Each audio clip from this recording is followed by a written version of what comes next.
যায়, আনন্দ ফুটে যায়।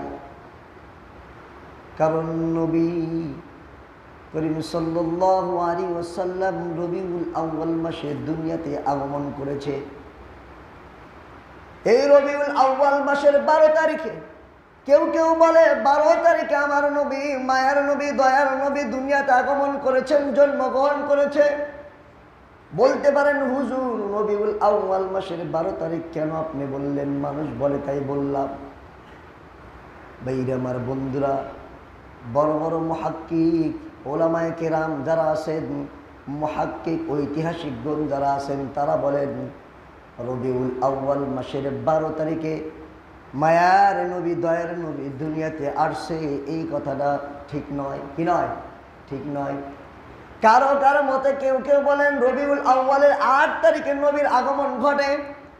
আবার কেউ কেউ বলেছেন রবিউল আউয়াল মাসের 9 তারিখে নবীর আগমন ঘটেছে।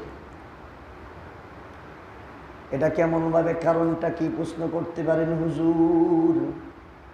কি কারণে? এই কারণটা হলো যে নবীর জন্ম নিয়ে এত মতবিরোধ, মত পার্থক্য কেন হলো?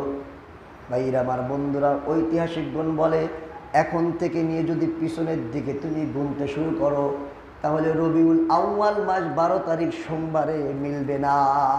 কি? রবিউল আউয়াল মাস 12 তারিখ সোমবারে মিলানো যাবে না। সেই জন্য তারা বলে, কেউ কেউ বলেছেন 8ই রবিউল আউয়াল, কেউ কেউ বলেছেন 9 রবিউল আউয়াল, আবার কেউ কেউ বলেছেন 12ই রবিউল আউয়াল।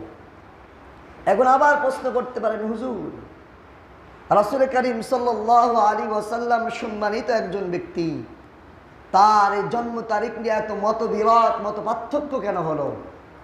প্রশ্ন হয়।